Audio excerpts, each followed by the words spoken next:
Itu perlu diralat, itu bukan tema APB. Tema pendalaman iman. Tema pendalaman iman prapaskah. Buat yang belum tahu, Mbak Citra ini adalah katekis yang melejit ternama di Asia Timur Raya.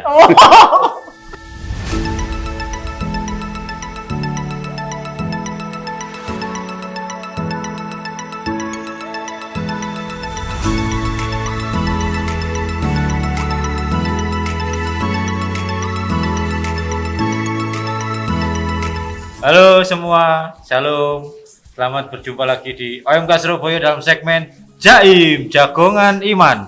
Bukan jaga image, tapi jaga iman dan dan jaga imun. Sekarang ini lanjutan dari beberapa episode sebelumnya tentang tema Prapaskah, tapi kita pindah tempat.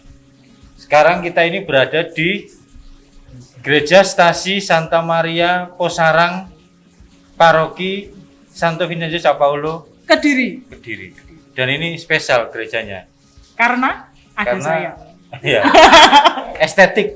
Ini banyak batu-batu. Nanti akan kita ulas sendiri tentang gereja ini. Masih bersama saya Yudi Cibardian Dan saya Citra Krismawati. ya. Menggantikan Mas WL yang sedang ke Kenya. Oh, sekarang ke Kenya. Pindah lagi ke Kenya. Pindah ke Kenya. Dia ternak bajul ya. Iya. Tapi masih tetap bersama Romo kesayangan kita, Romo Alexius Kurdoirianto. Masih sehat, Mo? Sehat. Ya. Sekarang kita mau bergeser. Kalau kemarin beberapa episode itu kan temanya tentang Prapaskah. Nah, sekarang kemarin di episode 5 itu sempat dibahas tentang APB. Ya. Nah, sekarang mau membahas tentang tema APB. Ya. Romo dan Mas Yudit, Nggih. setiap kali mau APP, biasanya 1 bulan sebelumnya itu HP saya selalu rame. Rame tanya tema APP. Oh Nah, iya. Buat yang belum tahu, Mbak Citra ini adalah katekis yang melejit ternama di Asia Timur Raya. Jadi selalu dapat WA itu ya. Iya. Tanya. Iya. Tanya tema APB. Iya. Nah, Tahun ini sekarang ada Romo Kurdo. Nah, Romo, tema APP kita tahun 2021 itu apa, Romo? Nah, Itu perlu diralat, itu bukan tema APB. Tema pendalaman Iya. iman. Tema pendalaman iman prapaskah Iya. tahun 2021. Oke. Namun sebelum ke sana, saya ingin sedikit menyinggung Oh, tempat iya. kita ini. Iya, baik, Romo. Bahwa gereja, orang bilang gereja batu, ini didirikan tahun 36. Wuh, 1936. Yang mendirikan adalah Romo Wolters dan Insinyur Mecklenpont, wuh. seorang arsitek dari Belanda. Yang ditawarkan di sini adalah bahwa pada waktu itu orang-orang di desa belum bisa membaca, belum bisa menulis, belum ada foto, belum ada film apalagi. Maka cara memperkenalkan Kristus, keselamatan melalui Kristus adalah melalui relief-relief ini. Oh. Relief-relief ini adalah bagaimana orang kalau sekarang pakai video, kalau sekarang pakai film, kalau sekarang pakai foto, dulu pakai relief-relief itu. Semua ini berbicara tentang kitab suci. Kalau didetailkan, Dipahat manual gini. dipahat manual. Wih, tahun Itu 36. tahun 36. Maka sebenarnya Romo Wolters memperkenalkan keselamatan dalam Kristus itu dengan memakai dengan budaya setempat dan menggunakan kemampuan orang-orang Posarang sendiri dalam memahat, dalam membuat relief-relief itu. Misalnya batu besar yang dipakai untuk altar dulu, karena dulu kan menghadap ke sana misalnya itu, bukan menghadap ke umat. Ini adalah batu utuh yang dibawa dari sungai, kemudian diangkut dengan manual, didorong pakai bambu rodanya itu memakan waktu 1 bulan sendiri untuk sekian banyak orang mendorong batu itu, kemudian ditatah, dibuat relief semacam itu. Semua itu punya makna. Mungkin nanti lain kali kita akan bisa menggali semuanya makna itu. Dan gereja ini Yang sederhana ini seringkali dilalaikan orang bahwa di sini sebetulnya tempat salah satu kelahiran dari iman di Jawa Timur ini, Posarang ini. Salah satu pusat misi dulu di Jawa Timur ini oleh romo-romo misionaris Lasaris dari waktu itu masih Belanda semua. Itu kira-kira sehingga kalau kita mau membicarakan tema pendalaman iman Prapaskah 2021 di tempat ini, saya pikir tepat sekali. Karena tempat ini adalah tempat yang juga menjadi sarana pewartaan, bukan hanya sarana, ini ungkapan iman yang kemudian menjadi pewartaan bagi orang-orang di sekitar. Nah, tema pendalaman iman Prapaskah 2021 Keuskupan Surabaya tidak bisa dipisahkan dari musyawarah pastoral tahun 2019 yang menghasilkan strategi pastoral 10 tahun ke depan.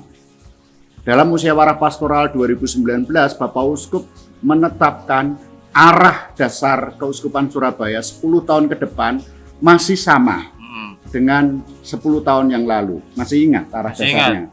Persekutuan murid-murid Kristus yang semakin dewasa dalam iman, guyup, penuh pelayanan dan misioner. Nah. Siapa yang ikut? Nah, dari situlah kemudian tidak ada arah dasar yang baru, tetapi ada penetapan strategi pastoral 10 tahun ke depan.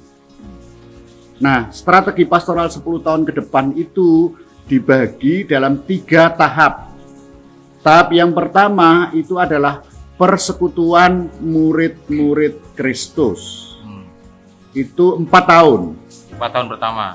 Persekutuan tahun kedua adalah 2 tahun berikutnya adalah pendewasaan iman. 4 tahun berikutnya adalah guyup, penuh pelayanan, dan misioner. Nah, strategi pastoralnya apa?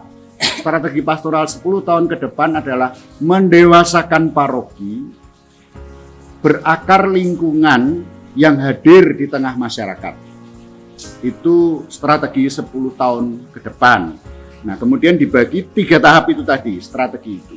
Jadi kalau disingkat 4-2-4 ya. 4-2-4. Formasi. 4-2-4. Formasi kayak sepak bola itu. Sepak bola 4-2-4. Begitu. Nah, 4 tahun pertama 2021 sampai 2024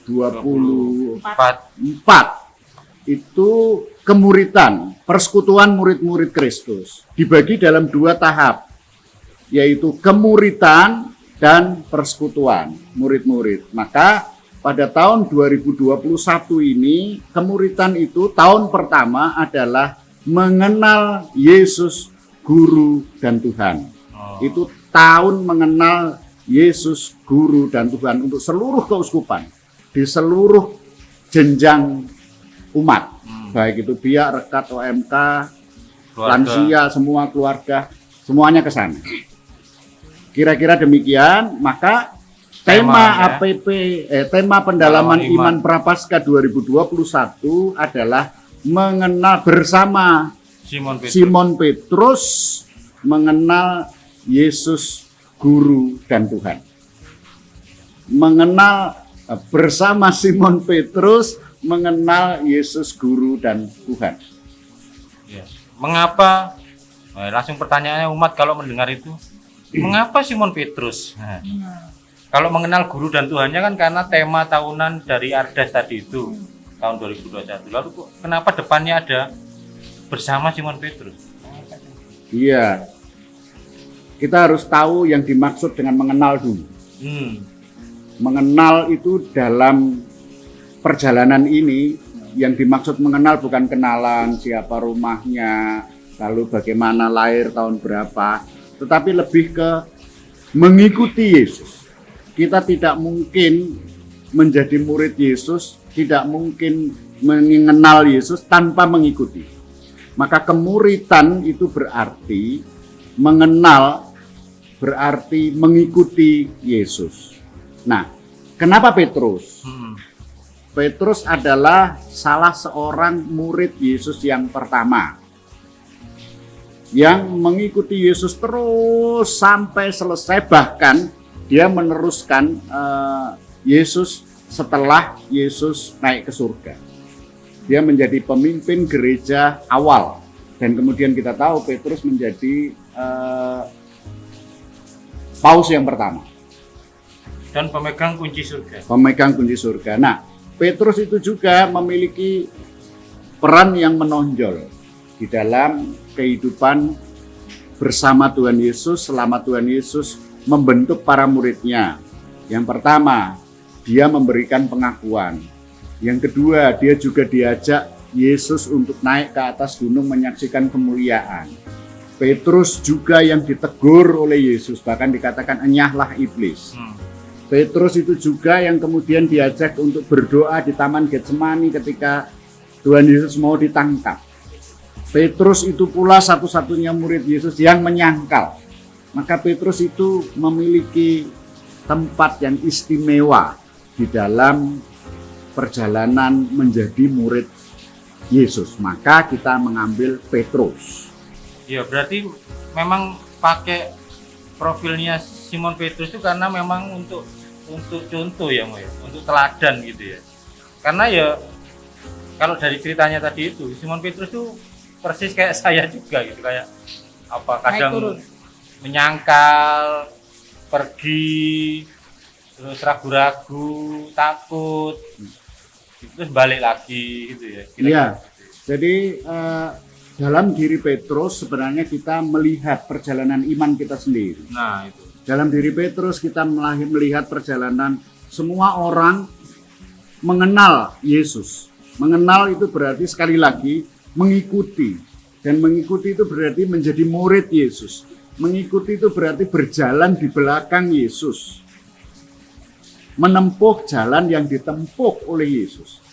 Nah, Petrus ada dinamika tersendiri ketika mengikuti dan menjadi murid Yesus. Nah, semakin dia mengikuti, semakin orang mengenal. Karena tidak sekali jadi mengenal. Tidak akan sekali jadi. Beriman menjadi murid itu tidak pernah sekali jadi. Itu sebuah proses perjalanan. Apa namanya? Ongoing formation ya. Ya, menjadi bentuk formasio juga. Pembentukan diri. Iya.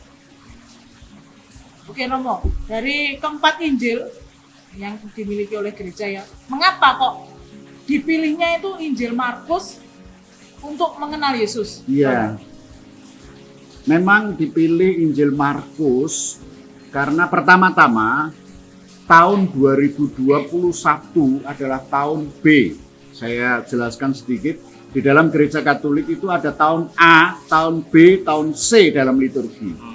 Tahun A itu Injil yang dipakai dalam bacaan mingguan itu adalah Matius. Tahun B itu adalah tahun Markus. Tahun C itu tahun Lukas. Maka teman-teman, kita melihat bahwa tahun A, tahun kemarin tahun A 2020, maka sekarang adalah tahun B. Injil yang dipakai untuk Ekaristi mingguan adalah Injil Markus. Maka yang dipakai adalah Markus. Markus itu pula, Injil Markus adalah Injil yang tertua. Yang pertama kali dilahirkan oleh gereja waktu itu, yaitu Injil yang ditulis oleh Markus. Selain Injil yang tua, Markus ini adalah Injil yang paling singkat dan lugas ketika menyampaikan pewartaan Yesus semasa hidupnya sampai dia naik ke surga. Saya pernah dengar ada Romo yang ngomong Injil Markus itu Injil katekumen. Injil untuk orang yang baru masuk Katolik karena paling jelas, paling lugas, Paling pendek juga. paling pendek. Paling pendek. Bener apa ya? Iya, paling pendek. Memang Injil Markus paling pendek. Maka dipilih Injil Markus untuk pokok pendaman. Tapi ada di akhir kita juga meminjam menggunakan Injil Yohanes. Ya, itu Romo. Kenapa Yang itu Romo? supaya lebih lengkap, Oh, supaya lebih utuh pengalaman kebangkitan, karena sangat sedikit di Injil Markus ditulis tentang kebangkitan. Kurang lebih begitu. Nah, ini kan pandemi, Mo. Hmm. Baru tahun kemarin kita pendalaman iman prapaskahnya juga kena pandemi kan Maret. Ya. Maret 2020 kena. Terus sekarang masih pandemi. Apa Iya. yang bisa dilakukan? Ya semoga kita semua mengalami bahwa pandemi ini adalah memurnikan iman kita juga. Jadi di dalam situasi yang tidak mudah ini kita ditantang untuk bagaimana kita tetap tumbuh dalam iman. Maka pendalaman iman itu bisa dilakukan, monggo terserah bagaimana paroki-paroki itu membuat ini bisa dialami oleh umat di lingkungan masing-masing, atau bisa dibuat per pribadi, atau bisa dibuat dalam keluarga. Maka di sini kita ditantang, bukan menyerah ketika ada kesulitan. Jangan karena ada pandemi terus pendalaman iman prapaskah ditiadakan. Ditiadakan tidak. Ya kita cari Terus. cara, gimana caranya. Sekarang ada Zoom. Nah, Mbak Zoom. Mbak Zoom. Bisa pakai Zoom, Online ya. bisa Romo membuat seperti ini. Ya. Oh, video-video kayak Ya, gini. bisa. Bisa juga misalnya anak-anak muda membuat animasi atau apa. Oh ya, grafis-grafis yang menarik. Banyak hal yang bisa dilakukan sebenarnya. Kalau yang daerah aman ya bisa offline, Mas. Bisa offline, tergantung daerahnya Tergantung daerah aman. dan keberanian orang-orang setempat. Betul. Karena banyak orang yang takut juga untuk datang bertemu bersama. Ya. Masih soal pandemi, Romo. Nah, tadi Romo bilang ada yang takut-takut. Nah, sebenarnya bagaimana seharusnya sikap yang harus kita berikan atau sikap yang harus kita lakukan khususnya selama masa pandemi dan pendalaman iman ini, Romo? Nah, masa pandemi ini membawa kita untuk kembali ke sumber iman yang utama, yaitu kitab suci. Cintai kitab Kita suci. diajak untuk merenungkan kembali kitab suci dan kembali ke basis gereja, yaitu keluarga. Mau tidak mau. Dan juga bukan hanya keluarga, tetapi ketahanan iman masing-masing pribadi untuk tetap tumbuh. Bagaimana dengan sarana seadanya kita tetap menjadi orang yang teguh beriman. Bisa saja belajar dari berbagai macam sarana yang tersedia. Tetapi memang ada sebagian umat yang mungkin tidak mampu untuk ke sana. Tetapi paling tidak di dalam keluarga pasti ada kitab suci. Ya. Ada buku-buku doa, ada banyak hal, devosi hati kudus Yesus, devosi 3 kali Salam Maria, masih banyak hal lain yang bisa dilakukan. Justru saat pandemi itu memang kita diajak itu untuk itu tadi. Ya. Mencintai kitab suci dan kembali bersama keluarga mengolah itu. Ya, beriman itu diuji dalam situasi yang Justru yang sulit. ini. Tidak ada beriman diuji dalam situasi yang gampang. Iya, Ya kalau situasinya baik kita beriman, ya biasa itu. biasa. Tapi kalau dalam situasi yang sulit kita tetap tumbuh iman kita, itu sungguh menjadi sesuatu. Dan itu ada di dalam diri Petrus. Ada di dalam diri Petrus. Dan gereja perdana kan ya dibangun dalam situasi-situasi sulit gitu. Iya. Ya, situasi. Kumpul, dikejar-kejar, dicari, buronan, ngumpul doa. Ya. Nah justru ya pandemi ini justru tantangan buat iman kita semakin dewasa. Maka semoga bahan yang telah dibuat baik oleh dia, oleh Reka, Ya, semua oleh sih. OMK, dan untuk umat ini membantu untuk tetap tumbuh dalam iman. Demikian. Baik, terima kasih Romo sudah memberi peneguhan buat kami semua. Itu ya teman-teman ya. Pandemi bukan alasan buat kita untuk ngelemprek di rumah. Justru malah bahannya sudah disiapkan, medianya sudah ada, internetnya ya muga-muga ono, ya toh. Kuota ya muga-muga ono isine, tapi masih bisa. Ya. Kalau butuh wifi ya ke pastoran kan bisa Ya. ya. Bisa, sangat bisa. Bisa. Pastornya harus membuka pintu untuk OMK. umat, iya, Dan OMK umat datang. semuanya. untuk pakai wifi. Jadi selamat menjalani pendalaman iman Prapaskah 2021 dan kita akan bahas lagi lebih detail tentang pendalaman itu Ya, per tema. per tema Nah, di episode per tema. berikutnya. Baik, sampai jumpa, ketemu lagi di Jaim, Jagongan Iman, bukan jaga image Tapi jaga iman. dan jaga imun. Wik, wik, wik.